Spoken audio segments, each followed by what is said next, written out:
digo, mientras se va sumando gente, aprovechamos para invitarlos a los 2 próximos eventos que tenemos del instituto.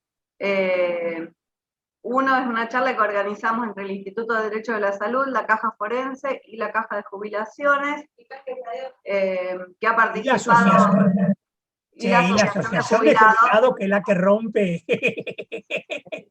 Claro, que dirige muy activamente Tadeo, que es integrante del instituto. ¿Que eso es cuando, Tadeo? Contanos. No, el lunes 26 a las 19:30 está programada la charla. La idea es un poco conductas beneficiosas preventivas para las personas de tercera edad. Es un poco más abierto a las normativas, sino convencerse que tienen que los viejos acercarse un poco a participar en todo esto para poder tener una vida un poco más digna, ¿no? Y en ese sentido la idea era avanzar. El año pasado habíamos estado trabajando, no el año pasado, el anteaño, habíamos estado trabajando con la gente de la Caja Forense para hacer un curso de la memoria para personas de la tercera edad, para los afiliados, y bueno, se rompió y por razones económicas también se suspendió un poco, pero lo interesante es poder entrar a dialogar con la gente. Yo creo que el gran error nuestro es sectorizarnos en el grupo en el que estamos. Si yo quiero abrir el panorama para todo el mundo, es decir, no solamente los viejos, juntarse con los viejos, sino también con los activos, también con los que están en el área de la lucha permanente, también con los niños. El tema es abrir, que todo el mundo entienda cómo es esto. Yo lo veo muy difícil para el futuro de las profesiones, del sistema jubilatorio, lo veo muy difícil para el sistema de salud, sobre todo para estos grupos chicos como son los nuestros. La caja, en definitiva, nuestra caja forense es una caja chica, y que tiene una serie de limitaciones dadas porque hay menos trabajo en la profesión. Y eso también es una realidad que tenemos que plantear entre todos. Y está claro que está complicado, estamos complicados muy difícil. En general. Las cajas profesionales están complicadas. Pero bueno. Pero de cualquier manera el asunto es conversar un poco para levantarnos el ánimo entre todos. Me parece perfecto, y además, con respecto a los adultos mayores, como el tema que hoy nos convoca de niños y adolescentes, creo que han sido uno de los grupos que han estado como más vulnerables, digo, con estas restricciones producto de la pandemia y demás, en el sentido de que, bueno, han sido el grupo al que más, entre comillas, se ha querido cuidar por las implicancias que tiene contraer el COVID-19 y demás para los adultos mayores, pero que han padecido también consecuencias de orden emocional y psicológico bastante serias en muchos casos, por lo que uno ha tenido oportunidad de ver, así que creo que estas oportunidades de que se sumen, de que participen y de que estén activos también me parecen iniciativas buenísimas, Tadeo, así que gracias por haber movido, digamos, es la idea, no, te digo sinceramente que es el primer paso. Yo creo que tenemos que seguir haciendo más charlas y abrir un poco para que los jóvenes entiendan a los viejos y los viejos entiendan a los jóvenes, que eso es muy importante. No podemos sectorizarnos. Seguro, tenés razón. Encima, si nos seguimos sectorizando, cada vez vamos a ser menos. Exacto, tal cual. ¿Qué va a ser? Y la otra charla que tenemos también de lujo, no nos privamos de nada últimamente, es la de Susi Ciruzzi, Susana Ciruzzi, bioticista y abogada del Hospital Garrahan. Ya la hemos tenido otras veces, muchos de ustedes las conocen y saben que es, bueno, siempre un placer escucharla, la verdad. Eso es el 3 de agosto. 3 de agosto, por este mismo canal. No sé a qué hora. ¿A qué hora? A las 19:30. Después pasamos bien al grupo y demás, pero 3 de agosto a las 19, para los que Sí, ya tenemos un quieren montón de actividades. agendar, así que tenemos muchísimas actividades. No le quiero hacer perder el tiempo a Lucas, pobre que está esperando con buena predisposición y voluntad, porque estábamos, bueno, Lucas, te doy la bienvenida, estamos pasando algunos avisos de próximos encuentros del instituto. Muy bien, avisos parroquiales, como corresponde. Mientras se suma gente vamos pasando los avisos parroquiales, es la modalidad. Vale, claro, claro. Hola Lucas, gracias. Hola Lucas, gracias por venir y por acompañarnos. ¿Cómo va María Laura? Bien. Bueno, nada, la inquietud que nos surgía, siempre queremos tenerte como invitado, ya ha venido Lucas, creo que algunos también han estado en el encuentro que tuvimos anteriormente. En este caso, a todos, a muchos de nosotros, como también nos ha afectado en forma particular como madres y padres de niños y no tan niños y de adolescentes, hemos visto cómo esta pandemia, o más bien las restricciones que en razón de la pandemia se impusieron para nuestros hijos, que duraron o ya llevan, bueno, más de año y medio, ¿no? Han repercutido de manera negativa muchas veces en su cotidianeidad, en su emocionalidad, inclusive haciendo a veces síntomas físicos, los chicos que uno no sabía de dónde venía y que tenían que ver con que esa, digamos, ese encierro, que para los chicos ha sido quizás más duro que para nosotros, porque mal o bien los adultos hemos, con el tiempo, después de aquel cierre inicial, ido retomando de alguna manera alguna rutina de trabajo. Nuestros chicos todavía al día de hoy no volvieron a la escuela, se les ha hecho muy difícil la virtualidad, o prácticamente, si no se desconectan del todo, es una conexión bastante informal la que tienen, ¿no? Para participar de las actividades escolares, también desde el punto de vista social. Yo creo que hay muchas cosas que, digamos, hemos dejado de lado, atento a la urgencia de atender otras cuestiones, pero siempre los niños y los grupos más vulnerables me parece que son los que más padecen estas cosas. Y nos parecía que estábamos en deuda con el análisis de la cuestión, y más cuando a veces me parece, y esto ya es una opinión personal, pero tengo la impresión de que se sobredimensiona, o mejor dicho, hay un reduccionismo, si lo queremos ver así, de corte biologicista en las implicancias que ha tenido esta pandemia. Es como que, bueno, lo importante es mantenernos con vida a todo precio, lo importante es que no nos enfermemos, que no contraigamos el COVID-19, pero hay muchas otras cosas que constituyen la salud de las personas, ¿no es cierto?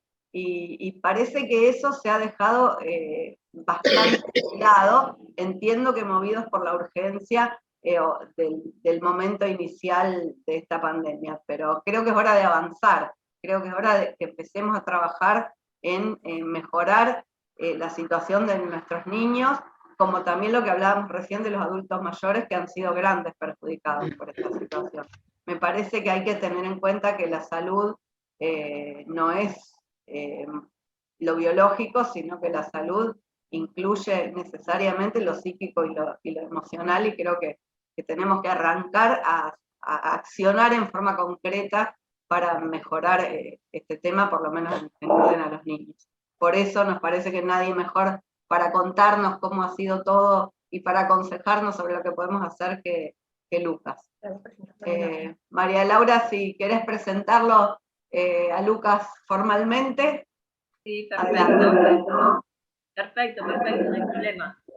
Bueno, para los que no lo conocen, Lucas es médico psiquiatra por la Universidad Nacional de Rosario, es psicoterapeuta cognitivo postracionalista por la Universidad Católica Argentina y por el Centro de Terapia Cognitiva Postracionalista, es especialista en psicoterapia Zen, profesor universitario en la Universidad Católica de La Plata, titular en la cátedra de la Facultad de Medicina de la Universidad Abierta Interamericana y en Psicología en la Universidad Católica de Santa Fe, es docente invitado a cursos de posgrado y maestrías en distintas universidades, como la Universidad Nacional de Rosario, la Universidad Católica Argentina y la Universidad Austral.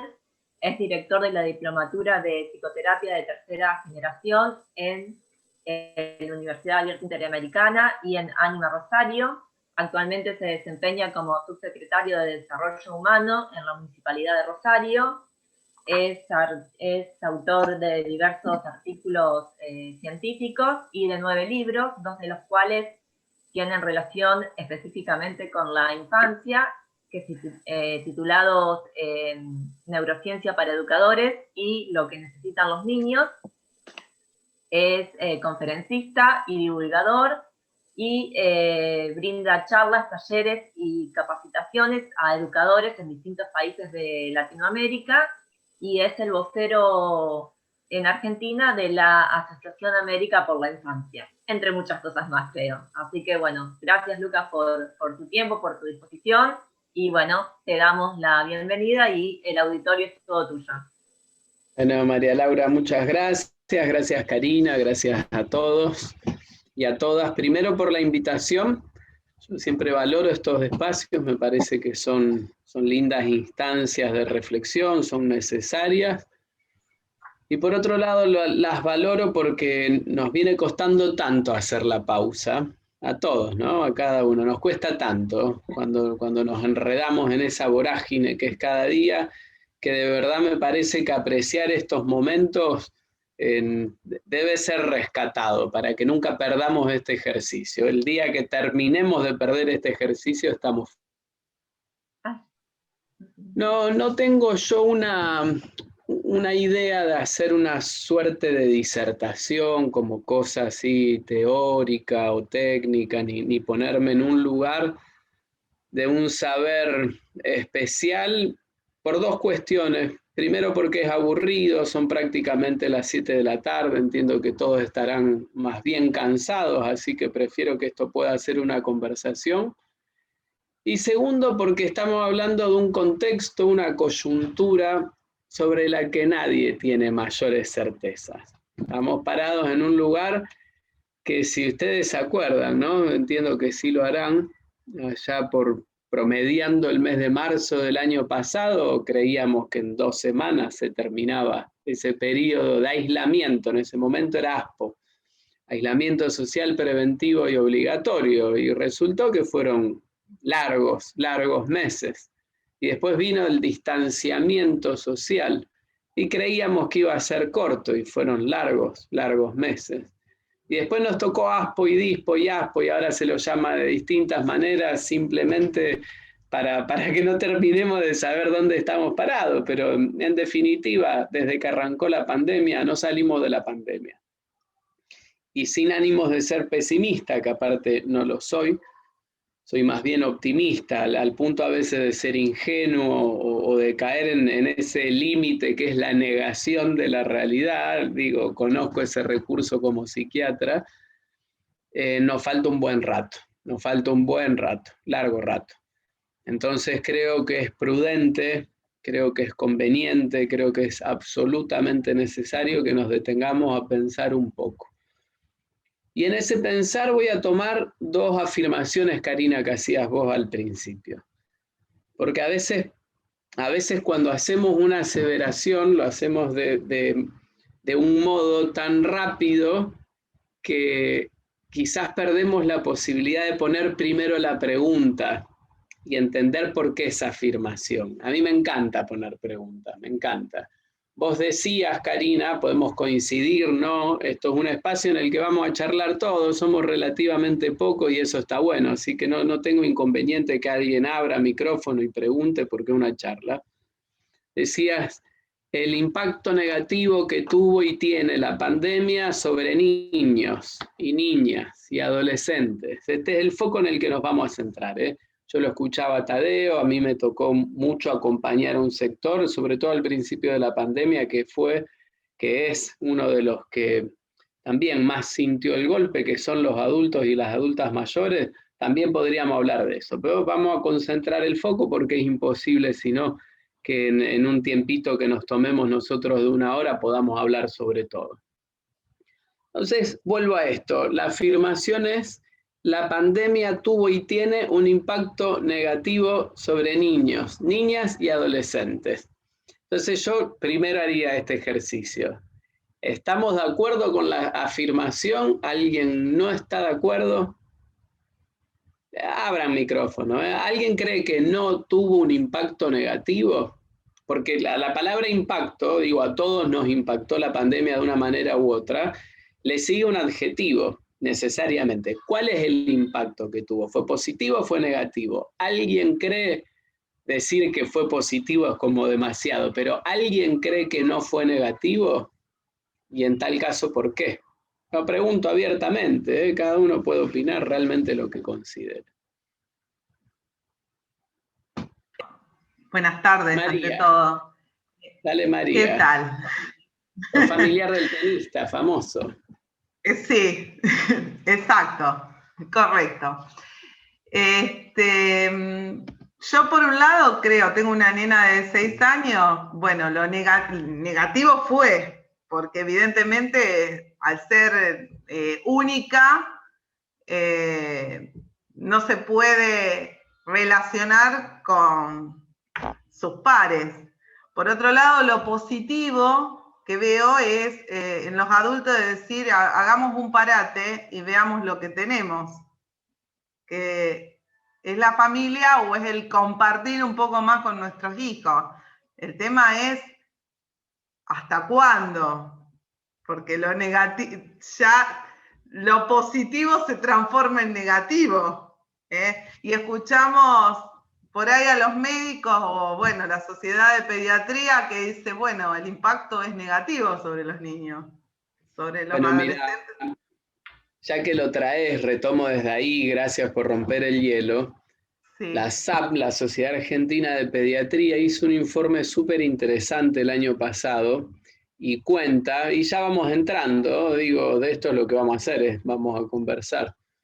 Cuenta que al principio de la pandemia, por supuesto, el impacto no fue como ellos fueron observando en las investigaciones, que fue mutando a lo largo del tiempo. De hecho, el primer momento de la pandemia, ustedes se acordarán, estábamos a mediados de marzo, las clases, al menos en nuestra provincia, habían recién empezado esa semana, algunos chicos no habían empezado siquiera. Entonces hubo como una suerte de prolongación de las vacaciones, ¿no? Déjenme ponerlo en estos términos.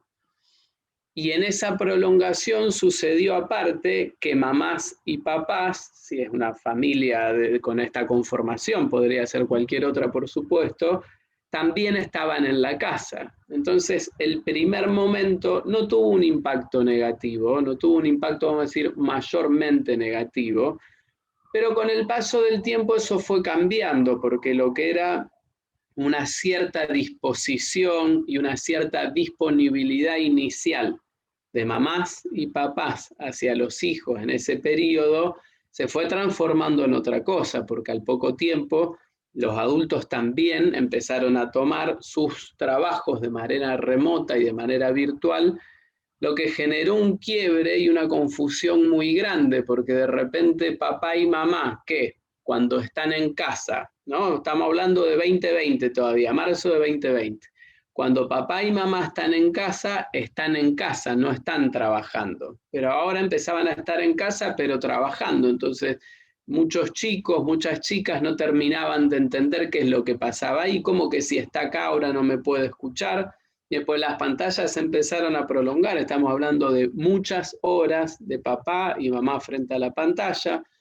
Al poco tiempo, cuando la escuela tímidamente entiende que tenía que, a fines de procurar sostener el vínculo o proponer algo de orden académico, tenía que manejarse también por estas plataformas, los chicos, los que podían, los que tenían computadoras, los que tenían acceso a internet, los que tenían un papá o una mamá que acompañaban el proceso, empezaron a conectarse. Al principio, revela el informe de la SAP, eso fue con mucha motivación, porque en general, déjenme plantear las cosas en términos generales, ¿no? Por supuesto que luego está lo individual, que es donde cada niño es diferente, pero en general tienen una cierta afinidad por las pantallas. Entonces, el principio de la pandemia no tuvo lo que sí empezó a tener a mediados de junio, y que en julio explotó, y esto lo pueden contar perfecto los docentes que decían, por favor, vacaciones, porque esto no da para más.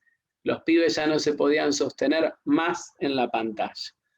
Entonces, ese informe que vos hacías alusión, María, va contando un poco cómo sucedieron las cosas para llegar finalmente a esta conclusión, que es con la que arranca Karina, y estoy de acuerdo, que es: la pandemia tuvo un impacto negativo, tuvo y tiene un impacto negativo sobre los niños, las niñas y los adolescentes. No hay mucha vuelta que darle.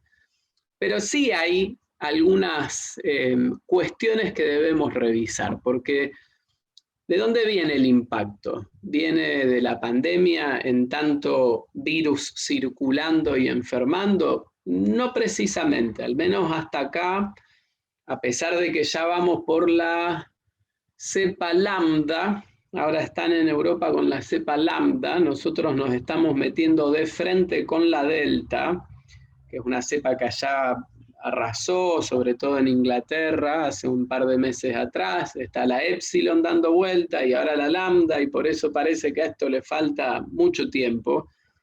Los epidemiólogos dicen que estos ciclos duran al menos 5 años.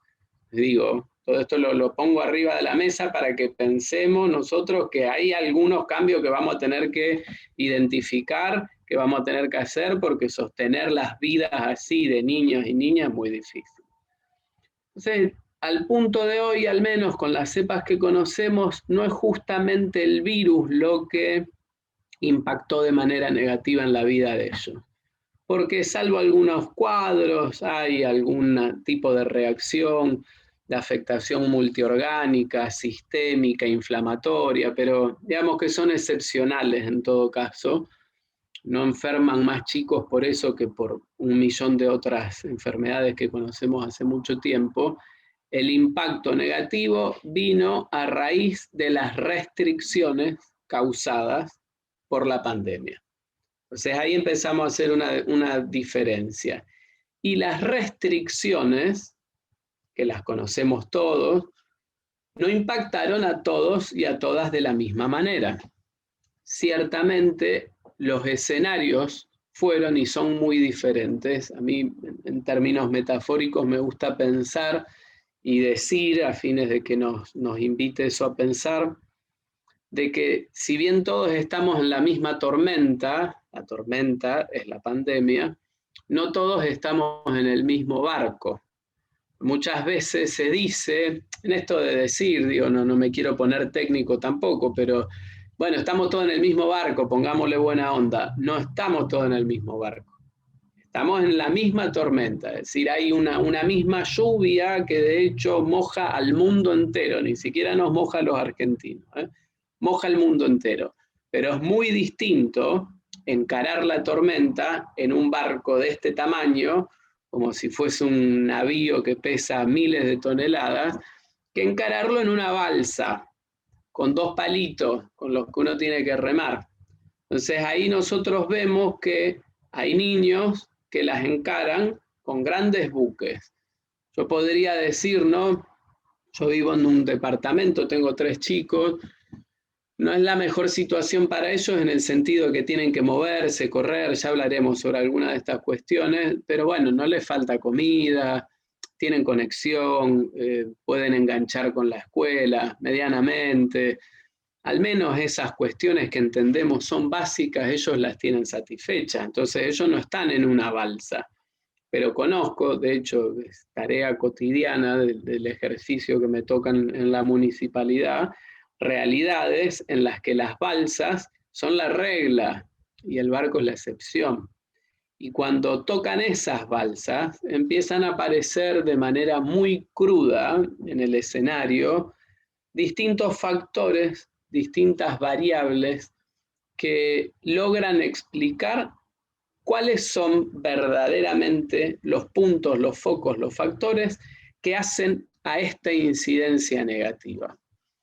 Al respecto hay al menos 3 o 4 informes que desde el mes de marzo en adelante del año pasado, UNICEF redactó y ofreció, y verdaderamente son muy valiosos, porque UNICEF como organización realmente tiene un respaldo importante, todos sabemos que hacen un laburo muy serio, un laburo que aparte pinta lo que sucede en el país entero, intentando tomar muestras bastante claras en grandes ciudades, en pueblos más chicos, y esos informes de UNICEF son contundentes, son tristes y dramáticamente contundentes. Si me permite, Lau, ¿yo puedo compartir pantalla? Solo para hacer un repaso. Sí.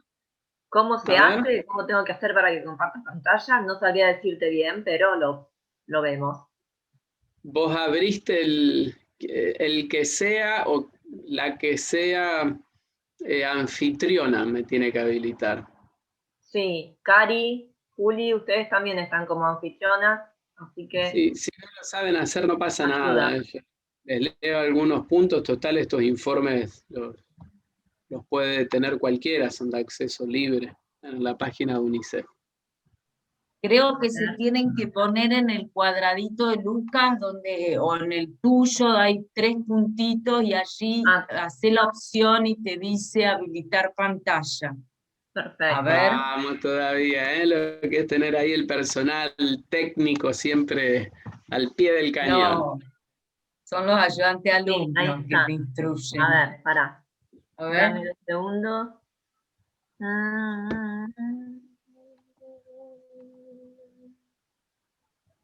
No. No está allí. Bueno, no importa. Y abajo dice compartir pantalla. Vos no lo podés hacer, Lucas, directamente abajo donde el verde te dice. ¿no? Ahí está. Pantalla, y ahora. Compartir pantalla, uno verde abajo, en la barra de abajo. Ahora ya puedo, ¿eh? Ahí estamos. Ahora puedo. Sí, sí. Genial. Perfecto. ¿Están viendo mi pantalla? Sí, perfecto. Muy bien, muy bien. Bueno, gracias equipo, gracias equipo. Haciendo un enorme esfuerzo técnico, destrozándose los sesos, lo hemos logrado. Primera ola, segunda ola, este informe en particular ya toma datos sobre la segunda ola, es decir, que está como bien actualizado. Hace referencia a lo que ha pasado en educación. Yo creo que en la educación formal es el punto más sensible en lo que hace a niños y niñas, porque el grado de deserción que ha habido a lo largo del 2020 y a lo largo de este año es inmenso. Acá los números que pone UNICEF son relativamente generosos, ¿eh? Digo, nos da la impresión por el trabajo de campo de que los números son más altos de los que revela este informe. Por supuesto que esto no es igual en una ciudad grande que en una ciudad chica, por eso hay que ir metiéndose bien adentro del informe para entenderlo. Aún siendo generoso el informe, fíjense, durante el 2020, el 6% de niños, niñas y adolescentes habría dejado la escuela. Y digo que es generoso porque me da la impresión de que el porcentaje es mayor. Pero aún así, estamos hablando de 357.000 chicos y chicas. Digo, porque a veces los términos relativos, como hablan los porcentajes, no dan cuenta de que estamos hablando de más de 350.000 pibes que dejaron la escuela, ¿eh? Es muchísimo. Otros que habían abandonado, acá sumamos 67.000, no empezaron siquiera en el 2021. Respecto de la accesibilidad para las clases virtuales, el 58% sostuvo que tenía conexión previamente al 2020. Es decir, prácticamente la mitad, lo que significa que la mitad, la otra mitad, no lo tenía. Y las propuestas educativas formales se sostuvieron por esta vía, por esta plataforma, lo que nos está diciendo que el 10%, entre el 5 y el 10% dejaron. Otro 40% para terminar esa mitad no tenía cómo conectarse, porque no es solamente tener la pantalla, es aparte tener la conectividad. porque muchas tienen quizás algún teléfono, pero no tienen los datos. Y eventualmente si los tuvieran, ¿cuántas pantallas tienen en la casa? 1, 2, en el mejor de los casos.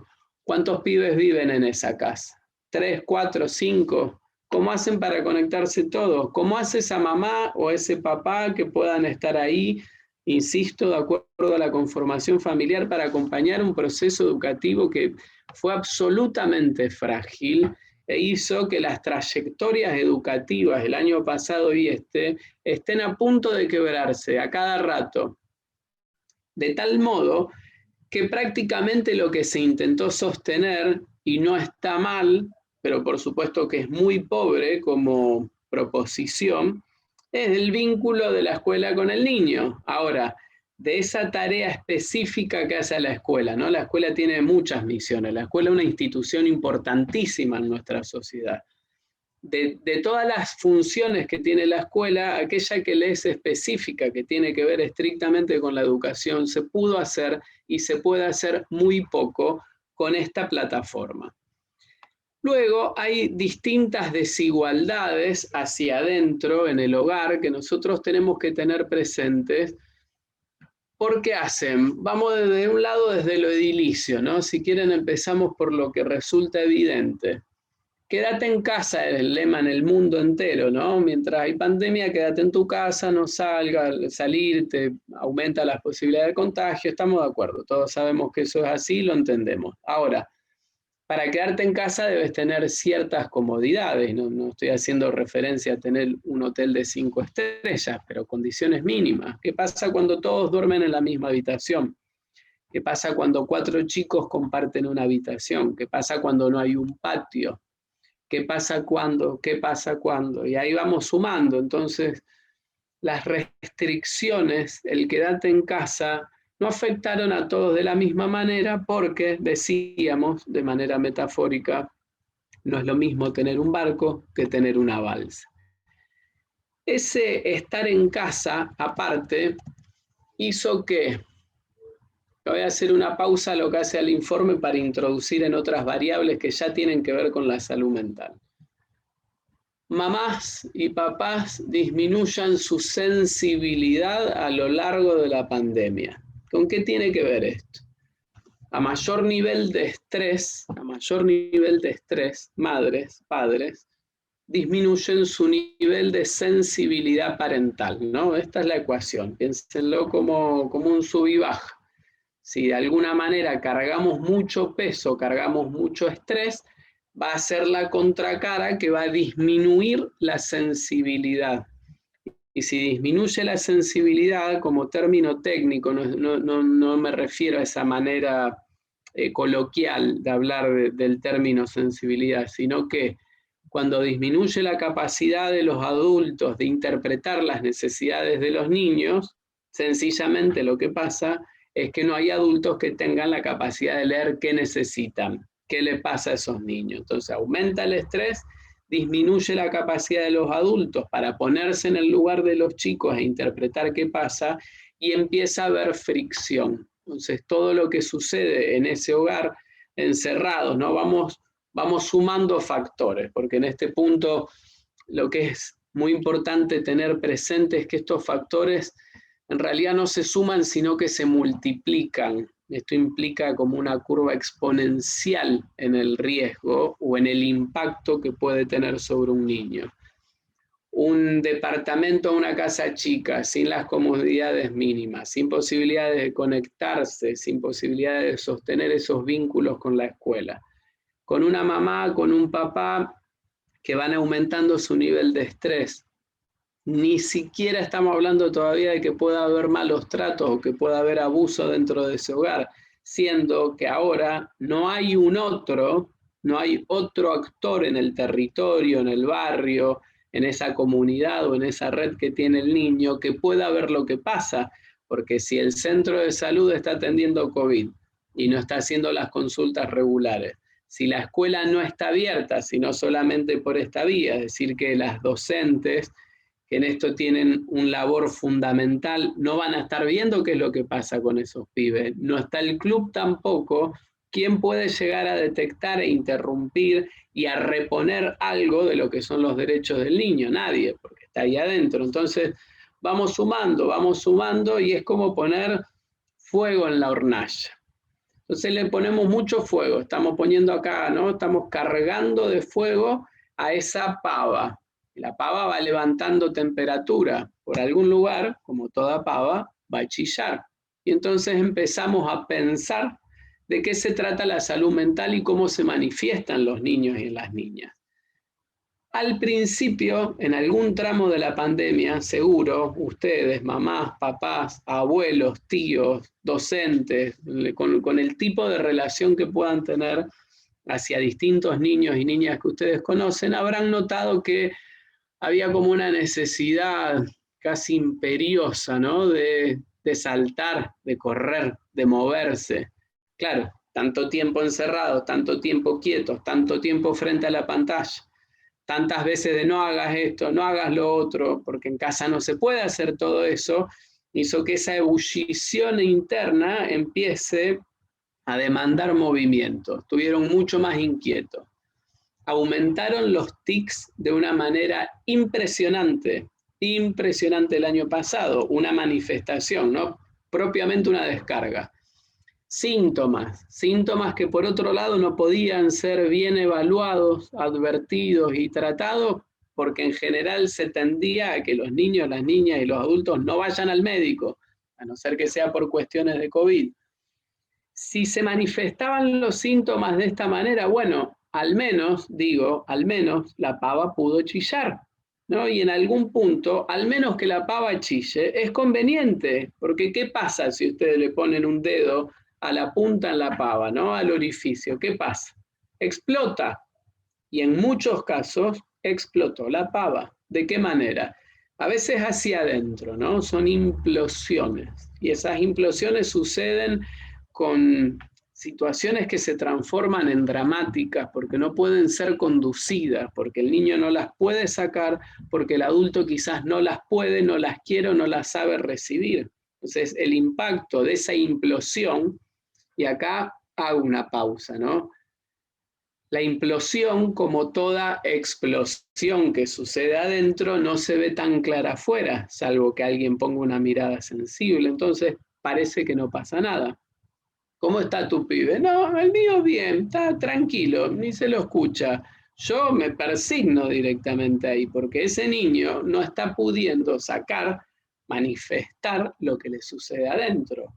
Prefiero en este sentido las explosiones, ¿no? Como decía, a veces las manifestaciones, a veces la queja, el cambio de humor, la demanda casi permanente, al menos da cuenta de que el niño está expresando todo lo que le pasa. Eso es fundamental. Entonces nosotros vemos que el impacto de todas estas variables, que no tienen que ver estrictamente con la pandemia, sino de manera indirecta con las restricciones por la pandemia, fue muy grande porque fue muy extenso. Si esto hubiera sucedido en un periodo corto, un par de semanas, la cosa hubiese sido diferente. Si hubiera pasado en un mes, la cosa hubiera sido diferente. La persistencia en el tiempo de las restricciones y todo lo que eso lleva aparejado, hizo que esto realmente genere un impacto negativo en la salud mental de niños y niñas. Otro estudio de UNICEF, súper interesante, este salió hace muy poquito, Rosario participó como ciudad de este estudio, que tiene algunas cuestiones metodológicas que son innovadoras o vale resaltar porque estuvo muy presente la palabra de los niños para construir esto, es decir, no fue hecho a través de adultos opinando sobre los niños, sino que se tomó verdaderamente su palabra, logra poner en claro los determinantes que produjeron y producen, pongo siempre en los dos tiempos verbales porque estamos parados en pandemia, no es que esto pasó, que produjeron y producen sufrimiento psicosocial. Por ejemplo, deficiencias o insuficiencias de adultos significativos que acompañen el proceso de crianza. Déficit habitacional, debilitamiento de lazos sociales con pares y con familias, situaciones de violencia, precaria situación económica de la familia, falta de participación de la toma de decisiones respecto de sus vidas, porque simplemente tienen que hacer lo que decimos que tienen que hacer, porque la pandemia dice que tenés que hacer tal cosa. Clima familiar violento y violencia institucional, no sentirse escuchado. Dificultades o insuficiencia de contacto con la escuela, hablamos de esto, ausencia de apoyo para las tareas escolares, sentimiento de discriminación y estigmatización y ausencia de ceremonias o cierre de etapas, aquí dice escolares, pero uno lo podría ampliar porque se perdió todo tipo de ceremonias, desde las ceremonias mínimas que hacen a las rutinas diarias hacia esas otras ceremonias que a veces se relativizaron en su peso, como que los pibes de 7º grado no iban a tener el cierre y bueno, tampoco es tan importante. Nosotros como adultos podríamos de alguna manera llegar al consenso de que quizás no lo sea, no debiera hacerlo, pero lo cierto es que para un pibe que tiene la edad para estar en 7º grado, la pérdida de esa ceremonia es muy importante. Y siempre las cosas hay que tamizarlas por los ojos de quien las vive, no por los ojos nuestros. Por nuestros ojos todo lo que le pasa a ellos son cosas de chicos, pero esa reflexión realmente no es conducente. Fíjense que aquí entonces le ponemos un poquito más de letra todavía a cuáles son aquellos elementos que hay que observar para inferir cuál es el grado del impacto negativo en un niño o en una niña. ¿Sí? Lo vuelvo a decir. Aquí hay distintos determinantes o condicionantes o factores relevantes que producen sufrimiento psicosocial y que nosotros como adultos debemos advertir porque son los que dan cuenta de cuál es la incidencia negativa o cuál es el impacto negativo sobre niños y niñas. Si hay una o dos de estos globitos, es una cosa, si hay 6 es otra, si hay una es otra, entonces nosotros ahí vamos evaluando. Y no es exagerado, no lo es en lo más mínimo, decir que muchos niños y niñas tienen la constelación completa. Entonces, si están todas estas burbujas, y bueno, es imposible no pensar que eso va, no digo a dejar una marca, no quiero sonar apocalíptico, ¿no? Como que esto los va a detonar y que ahí está sembrada una bomba que en algún momento va a estallar. Porque la verdad es que eso me demoraría al menos media hora para intentar explicar por qué a veces sí, por qué a veces no. Entonces yo no quiero que sea una impresión de determinación. Esto va a generar daño. No, digo, esto sí, y esto con certeza lo podemos decir, esto sí aumenta las probabilidades de que algunos niños y algunas niñas sufran el daño, ¿sí? Aumenta las probabilidades de. Ahora, en la otra cara de la moneda, también vale cada tanto reparar en este punto, hay factores protectores, y yo creo que al principio, Karina, cuando vos hacías la introducción y te parabas en ese lugar del adulto que está buscando, más allá de entender la situación, ver qué podemos nosotros hacer por los niños y las niñas, en esta coyuntura particular, y en general lo que voy a decir vale para cualquier tiempo, aquí tenemos también los globitos que protegen. Los otros atacan, los otros generan riesgo, estos globitos protegen. Capacidad para simbolizar emociones. Lo voy a poner más en criollo todavía. Capacidad, nosotros, papás, mamás, abuelos, tías, vecinos, el lugar que sea, capacidad para, primero, advertir las emociones del otro, reconocerlas, validarlas. Validarlas significa permitir que sucedan, dar crédito de que eso suceda y habilitarlo. Entonces, cuando el otro se pone mal, yo no le digo, bueno, basta, no hay que ponerse mal, acá hay que todo para arriba, como pasa a veces en los velorios, si vale la analogía. Bueno, vamos, que acá hay que ponerse bien. No hay que ponerse bien, no me siento bien. Entonces, déjame sentirme mal, porque es el momento para que yo me sienta mal. De eso se trata, habilitar o validar las emociones. Enseñarle a los chicos a que las puedan expresar de la mejor manera, dónde las sienten, qué sienten, cuándo lo sienten, de qué manera te puedo ayudar. De esto se trata lo que nosotros tantas veces reconocemos, explicamos como gestión de las emociones. Si nosotros como adultos sabemos acompañar en ese proceso de gestión de las emociones, factor protector, uno muy importante.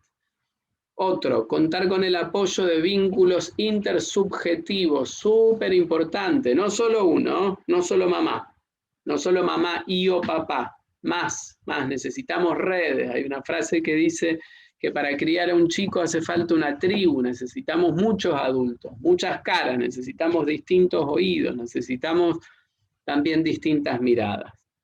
Capacidad de cuidarse y de cuidar al otro, sentirse acompañado y acompañada, todos estos son factores protectores. Empatía, capacidad para jugar. ¿Por qué? Porque no tenemos capacidad para jugar los adultos, la fuimos perdiendo.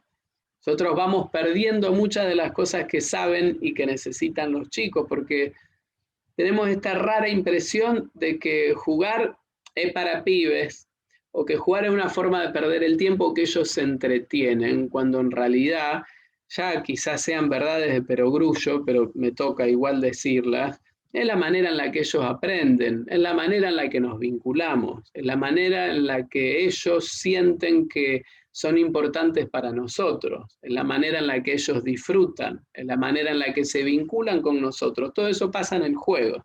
Entonces jugar no es una pavada, jugar es cosa seria y ahí vale la paradoja.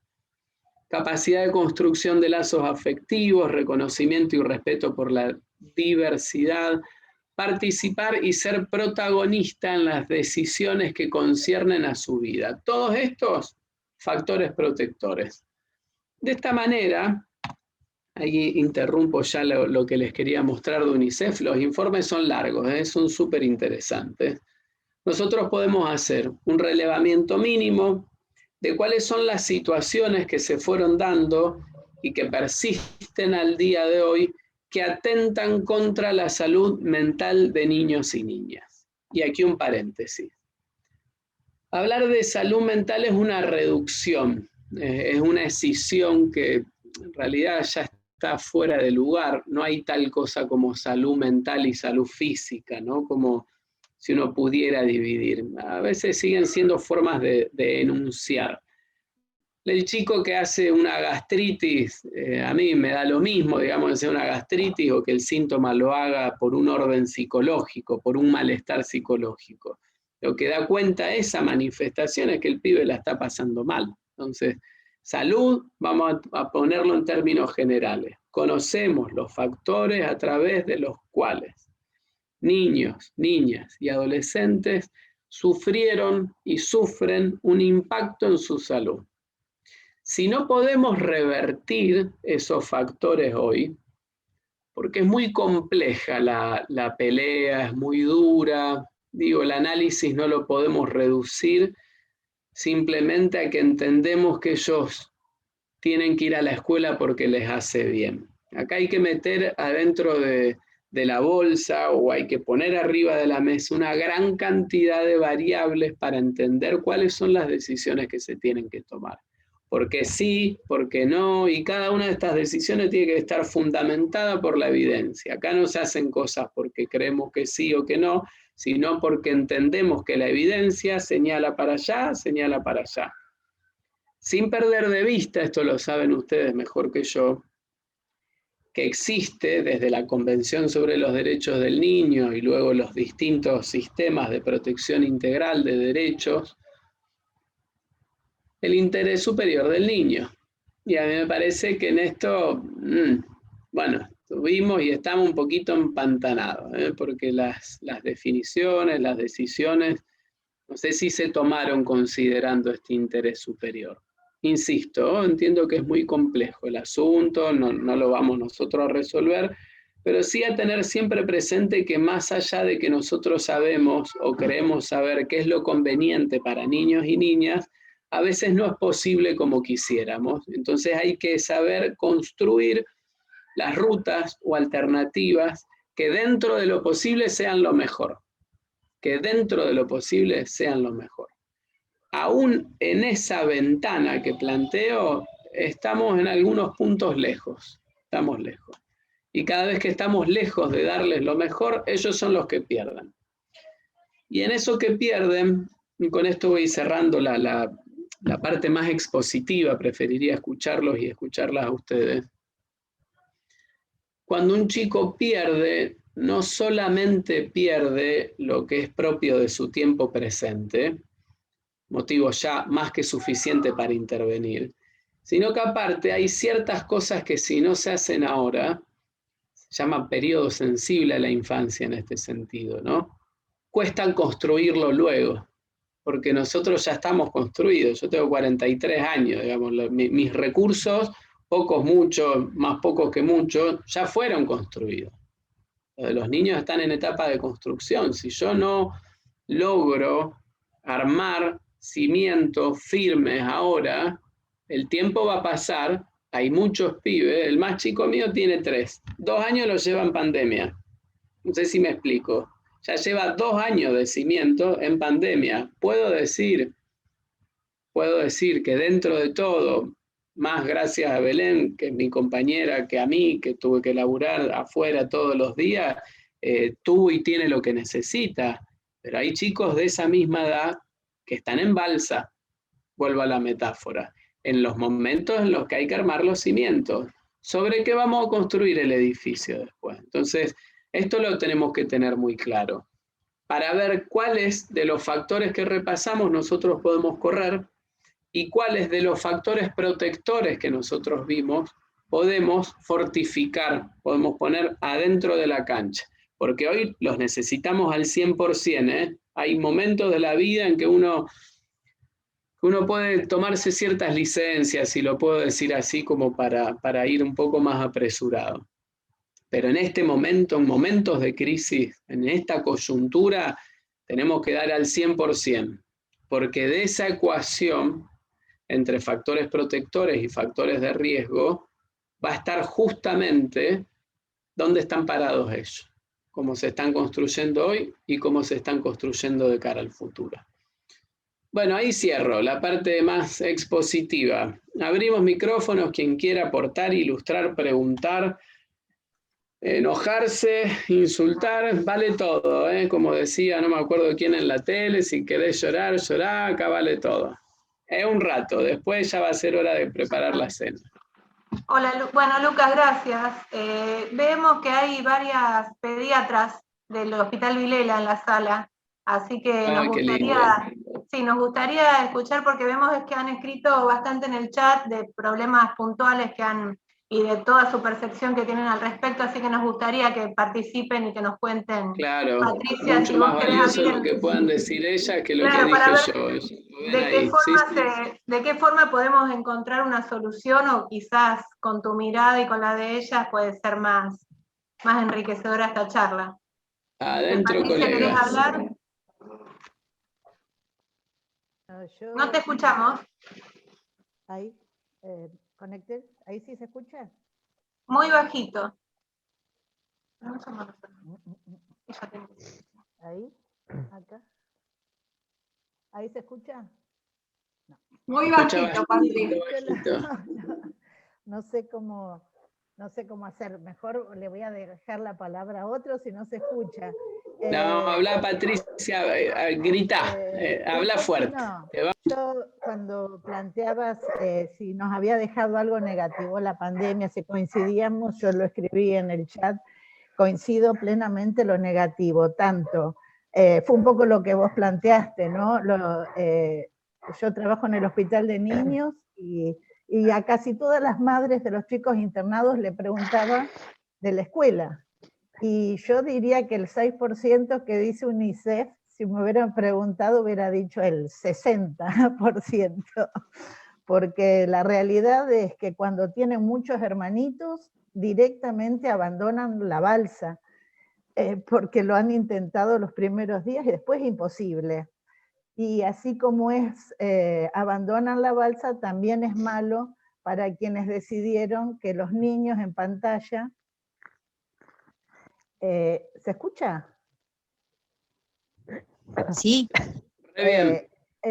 Para los que no tienen balsa y tienen lancha motor, también fue malo, porque todas las actividades, desde la escuela, el juego con amigos, el juego con otros, el saludo de los abuelos, todo fue a partir de pantallas.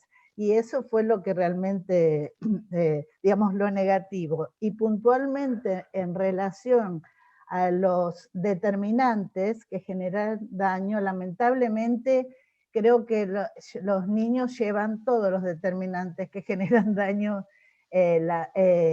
sobre sus espaldas, y con mucho daño. Tenemos muchísimos chicos internados y sobre todo adolescentes que han hecho eclosión y con una salud pública que no tenemos nada para ofrecerle. Tenemos COVID y todo junto en los hospitales y con muy pocas herramientas. Creo que los pediatras estamos pidiendo con urgencia una respuesta a toda esta eclosión de daño para los niños, ¿no? Sí, Patricia, coincido plenamente.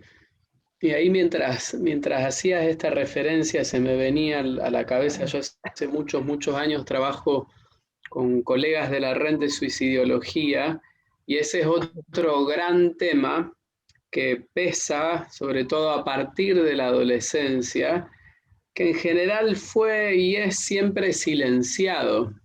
Pero hay estadísticas en los lugares del mundo donde hay estadísticas sobre suicidio. Acá en Argentina es un número siempre ínfimo que no da con la realidad de lo que sucede en torno al suicidio, ¿no? Como tema, que se convirtió en un punto a tener muy en claro en lo que pasa con los adolescentes y con los jóvenes, siendo que es un tema para extenso, ¿no? Pero solo para enunciarlo al menos, que lo que perdieron ellas y ellos es inmenso, porque para un adulto quizás, para un mayor, a todos nos impactó de algún modo, digo, en general a todos nos hizo mal, pero el adolescente que se rige por los pares, que necesita esa salida, digo, necesita en el término más grande que cabe dentro del cuerpo, es una necesidad, poder estar con pares, compartir, salir, desafiar, hacer lo que hace un adolescente por definición. Al no tener eso, al haber quedado, en algunos casos, entiendan la metáfora, prisionero dentro de su hogar, con esa mamá y o con ese papá con quien tiene una fricción quizás permanente, realmente lo detonó. Y a veces, decía antes, cuando finalmente estalla, puede ser hacia adentro, este tipo de implosiones pueden terminar en el suicidio, o explosiones hacia afuera que van en distintos cuadros que los exponen a riesgos mayores. Consumo de sustancias. En esto hubo y hay un crisol de situaciones complejas y nocivas para la salud que nosotros tenemos que advertir. Advertir, pero dar respuesta. Pensar qué respuesta, porque hoy no tenemos ninguna respuesta para darle. Tal vez parezca una frase negativa, pero la realidad del día a día, consumo, y todo no tenemos respuesta.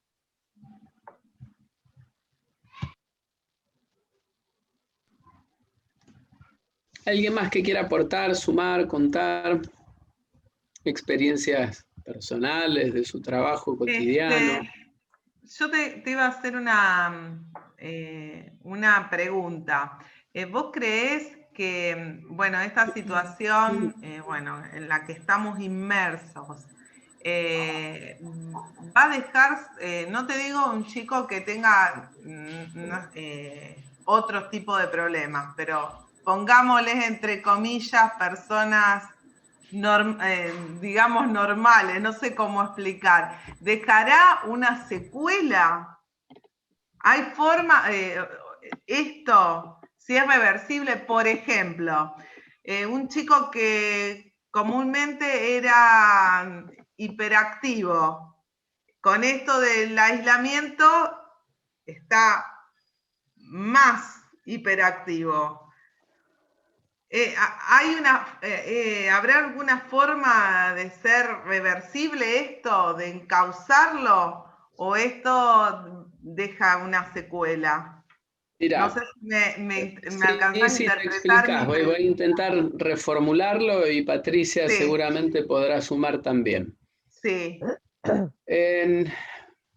Primero quisiera hacer una distinción en algo que es bastante común escuchar, y lo digo porque son esas frases que al final nos hacen funcionar en modo automático y las escuchamos tan seguido, que es: los pibes se acostumbran a todo, al final dejá, porque se adaptan a todo.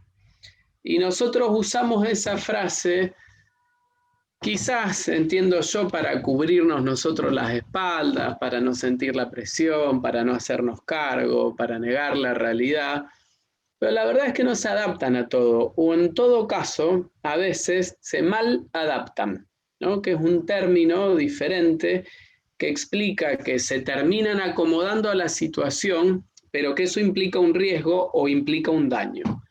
Entonces, lo primero que tendríamos que advertir es que los estamos exponiendo permanentemente a un ejercicio de sobreadaptación, es decir, un ejercicio que va por encima de lo que nosotros debiéramos exigirles a ellos en una vida cotidiana de un pibe de 3, de 8, de 15 años. Esa sobreadaptación, esa sobreexigencia, entendemos que es un riesgo o que implica directamente un daño. Si ese daño es reversible o no es reversible, me obliga a mí ahí sí a encender una bombita roja de cautela y decir: yo necesito ver de quién estamos hablando, de qué estamos hablando, cuál es el recorrido, cuál es la trayectoria de desarrollo, cuál es la situación que se encendió, cuáles son los recursos del pibe y particularmente, y me detengo en este porque es quizás en aquel sobre el que pueda generalizar, cuáles son los recursos de sus adultos de referencia, generalmente mamá y papá, pero podría ser cualquier otro, o de la red de cuidados que tenga ese niño, esa niña, cuáles son sus recursos, porque en principio una variable muy importante que logra atenuar el impacto de lo que viene desde allá afuera, ¿no? Déjenme ponerlo otra vez en términos de metáfora. Que te choque un auto es siempre malo. Nadie recomendaría, no sé, Patricia, corregime, poner a un pibe para que lo choque un auto. Nadie. Ahora, si cuando el auto, digamos, la situación externa lo está por chocar, aparece un tipo muy grandote que puede poner su cuerpo, entonces va a amortiguar el impacto y al niño le va a llegar de una manera mucho menor. Quizás, continuando con el ejercicio de la metáfora, ejercicio porque los pone a ustedes a pensar en el caso concreto, ese peso, ese impacto, el niño, la niña, el adolescente lo pueda cargar. La tarea entonces del adulto para disminuir las posibilidades de que el impacto deje una marca, vuelvo, el ejercicio que debe hacer el adulto para amortiguar ese impacto es ponerse frente con sus recursos y entonces que el peso que le llega al niño lo pueda cargar. Si el peso es mayor del que puede cargar, daño. Si el peso es menor del que puede cargar, entonces lo lleva. Pero para eso tiene que estar el adulto. Entonces, en los recursos del adulto que acompaña, insisto, mamá, papá, docente, quien sea, va a estar ese factor que amortigua el impacto. La pandemia es un camión de frente. Es un camión de frente que te lleva puesto todos los días durante 1 año y medio. Tenés que tener Superman y Supergirl, o Superchica y Superhombre, o pónganle los términos que quieran, mamá y papá en definitiva.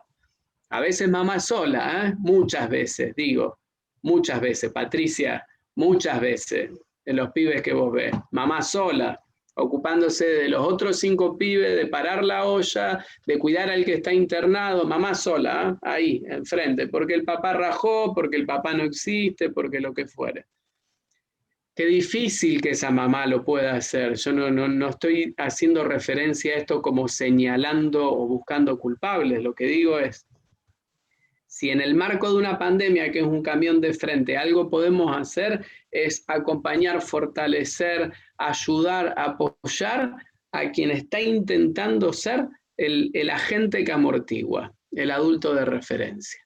Puede cambiar todos los otros factores, ya hice referencia a aquello. Entonces, mi respuesta es, finalmente, luego de este rodeo, yo no puedo anticipar cuál va a ser el nivel de daño, porque para hacer ese análisis hay que mirar un montón de variables, pero en principio da la impresión, vuelvo a generalizar, de que de esta pandemia nos vamos a enterar varias cosas un poco más adelante, sobre todo los que están en etapa de construcción, porque eso quizás no lo veamos mañana, no lo veamos tampoco para diciembre, capaz que lo veamos en un par de años.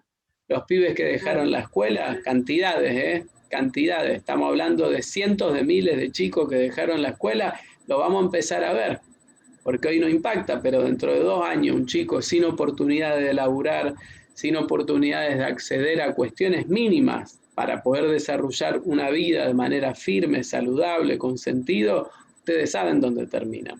Entonces ya vamos a ver muchas de las cosas que están sucediendo hoy. Te leo una pregunta del chat, Lucas. Dale, claro. Y después me gustaría hacer un comentario. La pregunta la hace Leo Perea, que es un colega de Córdoba, del Instituto de Derecho de la Salud de Córdoba, que es docente también universitario. Y dice, en las universidades hay una gran deserción y falta de adaptación al fracaso. ¿Qué medidas recomendarías para las instituciones y los docentes? Imagino que Leo tiene una inquietud personal en esto como docente para mejorar, digamos, su tarea y viendo la realidad que le toca, que es cierto, esta deserción que estamos hablando en las escuelas, en las secundarias, ha tenido lugar también en las universidades. Sí, también la tuvo en las universidades. No, la verdad es que no es posible que alguien no lo haya notado si está en el claustro de las universidades. Sin embargo, lo que sucede en la universidad es chico al lado de lo que sucede en lo otro, no solo por la escala, por la cantidad de pibes que acceden a la universidad, sino porque quien llega a la universidad en general ya tiene determinados recursos como para esta posibilidad, tomarla y hacer algo con eso, cosa que no sucede en el nivel inicial, que difícil o casi imposible es en la escuela primaria y algo difícil en la secundaria también. Y por otro lado, aunque no está zanjado el paso, el estudiante universitario suele tener una motivación intrínseca que lo lleva a estar en ese lugar que en principio eligió, ¿no? Eligió esa carrera porque le gusta y demás. Entonces, si tiene al menos esa cuota de interés personal o de motivación personal por lo que hace, que es lo más importante en términos educativos, tiene 2 escalones más arriba que el resto de los pibes, que la motivación la tiene que generar el docente en un cuadradito, que es el que ustedes tienen en su computadora, que mide algo así de 4 centímetros por 2. Generar motivación así es dificilísimo. Para mí, sostener esto, por eso me gusta y agradezco que participen, pero sostener esto durante más de 1 hora es arte chino. Tenés que ser mago, tenés que empezar acá a hacer un truco, transformar esto en un conejo, porque si no, no se queda nadie. Se apagan las cámaras, la gente empieza a hacer cosas, lo hacemos todo, ¿eh? Entonces, mientras parece que escuchan esto, también revolvemos los fideos para que no se peguen. Es muy difícil. La clave está en la motivación. Ahora, está en el arte del docente cómo logra motivar en lo que le toca por asignatura. Es todo un arte, ¿eh?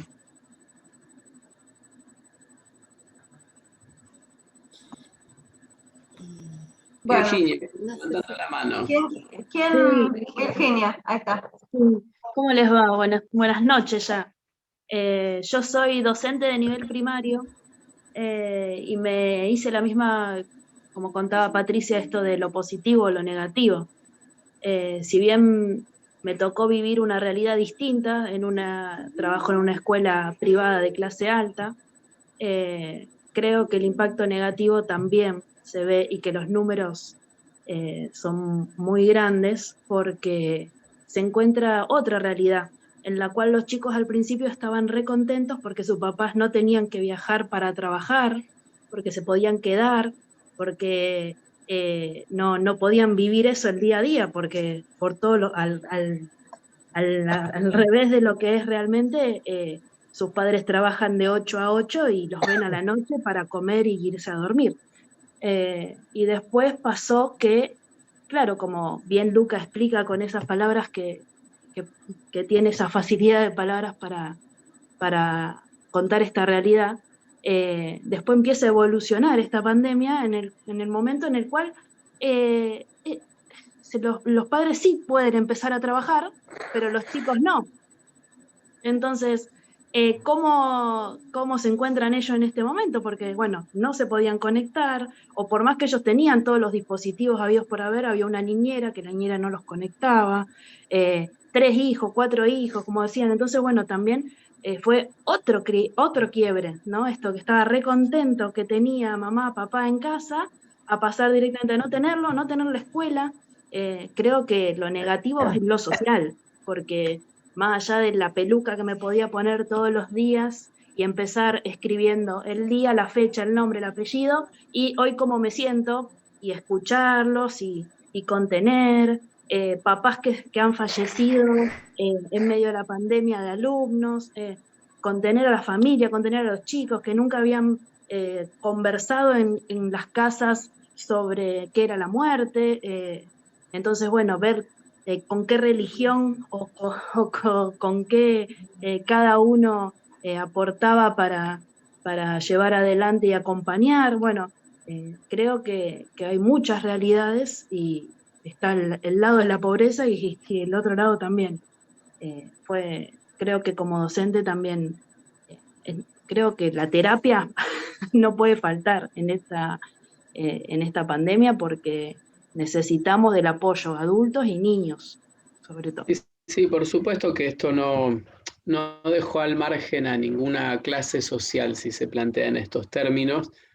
Es cierto que, bueno, al menos algunas situaciones no terminaron siendo críticas para algunos niños y niñas, pero la verdad es que esto no es quitarle la mirada a los otros, porque también pasa esto que vos decís, digamos, hay otras formas de malestares en esa escuela privada como vos haces referencia. Sí, seguro. Sí. Bueno, alguna más perdón, y nos vamos a revolver los fideos que se están pegando. Perdón, sí. Sí. Bueno, buenas tardes.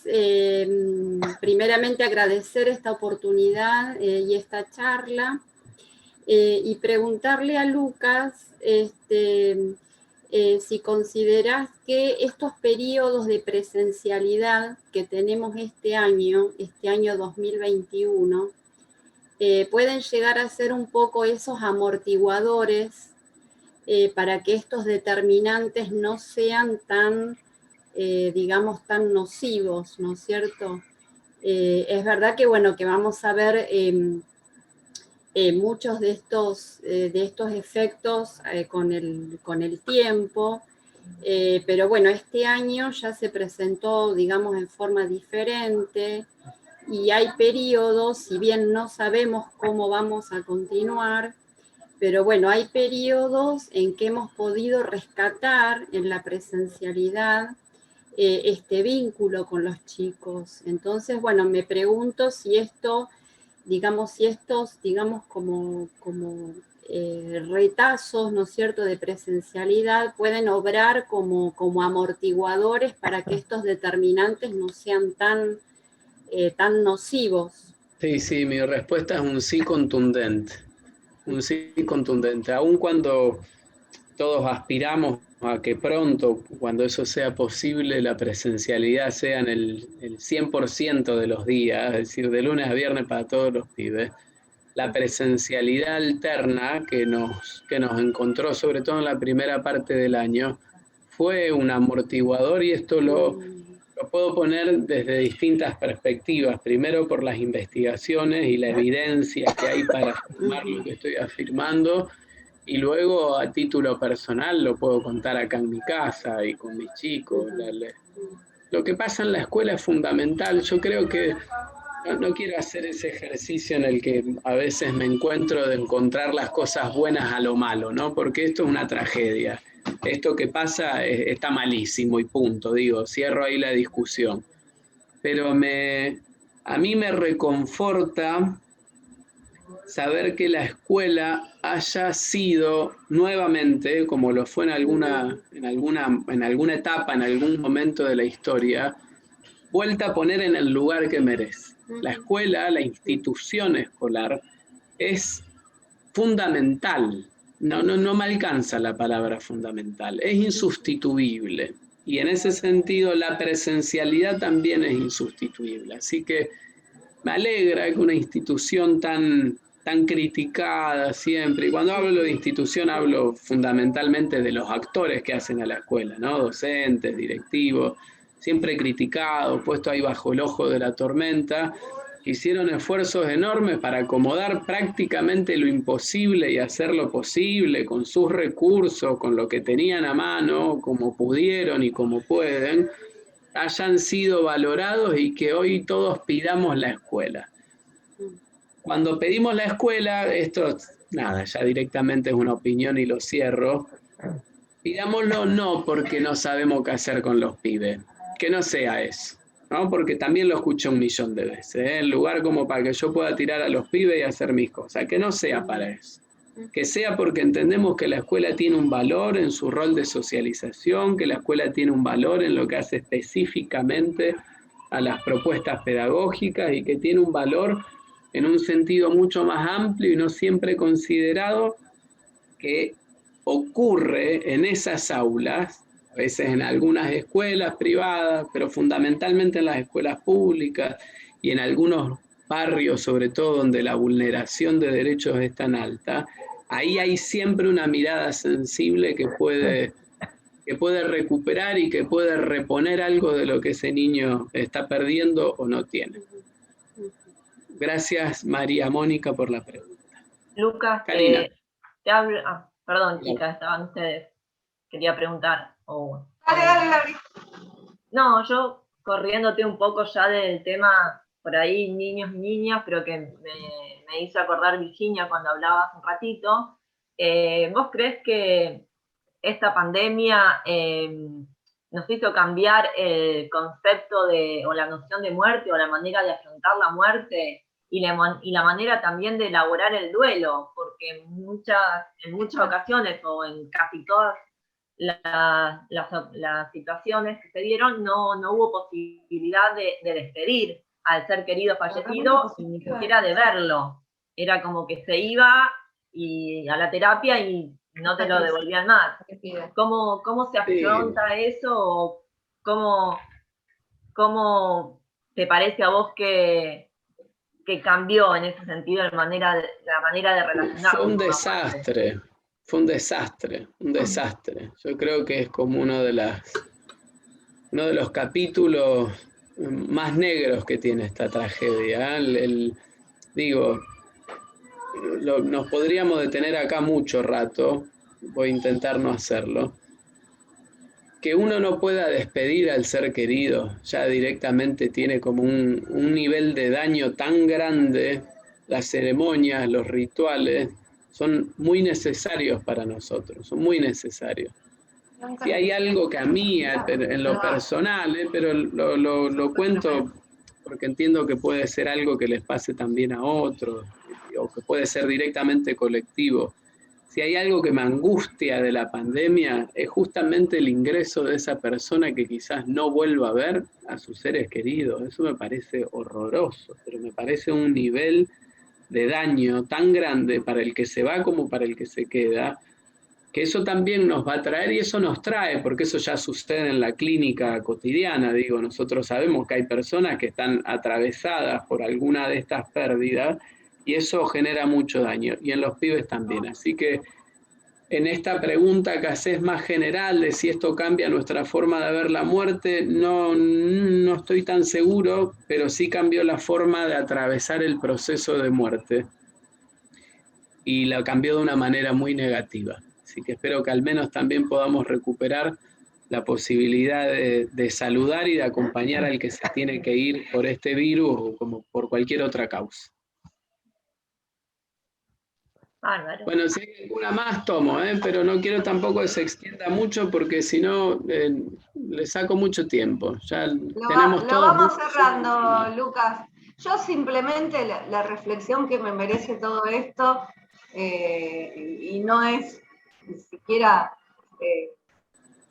un interrogante más que para que lo sigamos pensando, me parece, entre todos, pero digo, nosotros particularmente desde el derecho de la salud y la bioética hemos alzado la voz, por ejemplo, con respecto a lo que decíamos del acompañamiento de los seres queridos en los últimos días de la vida y en su muerte, para lograr que se establecieran protocolos o para el acompañamiento de las personas institucionalizadas que durante meses y meses en institutos de salud mental o en geriátricos no pudieron ver a los familiares. Nos hemos sentido obligados a alzar la voz para que esto se modificara de alguna manera. Ahora digo yo, atento a esta realidad que estamos describiendo, la pandemia parece que va por la cepa Epsilon y faltan 6 cepas más y va a durar 5 años, y nuestros chicos mientras tanto están desertando de la escuela, están sufriendo depresión, se están suicidando, están viviendo en situaciones de violencia, digamos, todo este marco de la realidad que acabás muy bien vos de exponer y que se ha enriquecido con los aportes de los docentes, de los pediatras y de todos los que estamos participando. Digo, ¿no será la hora de que nos planteemos alzar la voz también por nuestros niños y adolescentes? ¿No será hora de rever estas restricciones? Porque también me parece a mí que aceptar este status quo, y bueno, son las restricciones por la pandemia, reconocemos que esto es así, y esto no lo podemos nosotros modificar, y esto es indiscutible. Y yo no sé, ¿viste? Yo me paro a pensar y digo, yo no sé si no tendríamos también que discutirlo como hemos discutido otras cuestiones que nos han parecido barbaridades, por ejemplo, que un padre no se pueda despedir de la hija que se estaba muriendo. ¿Y no será que esto prolongado en el tiempo, mi hija que está supuestamente en segundo año de la secundaria y todavía este año creía que iba a empezar primero, la pobrecita dice, los de primero tenemos que ir una semana antes, cuando se suponía que iba a haber presencialidad, pues finalmente no la hubo. Y yo digo, pero hija, si se supone que fuiste todo el año pasado primero, y estamos hablando de una chica que teóricamente, de acuerdo a los criterios que vos exponías, va en barco.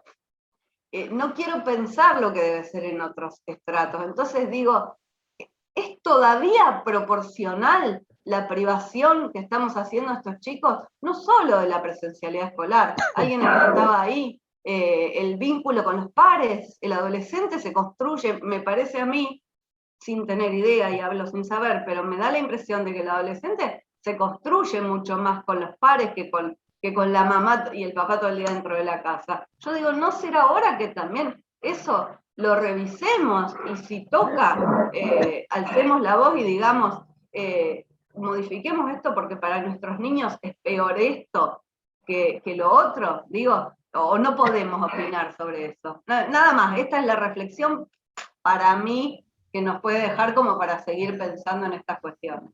Bueno, la tomo para ver si esto nos permite hacer un cierre abierto. Quiero decir, dejar una pregunta. Me gusta que nos vayamos acá, a cada uno a cocinar adentro de su casa y a seguir pensando un poquito, ¿no? Mientras se revuelve ahí el guiso, queda el interrogante dando vuelta. Levantar la voz siempre, por supuesto con respeto, eso está de más decirlo. Cuestionar siempre, absolutamente siempre.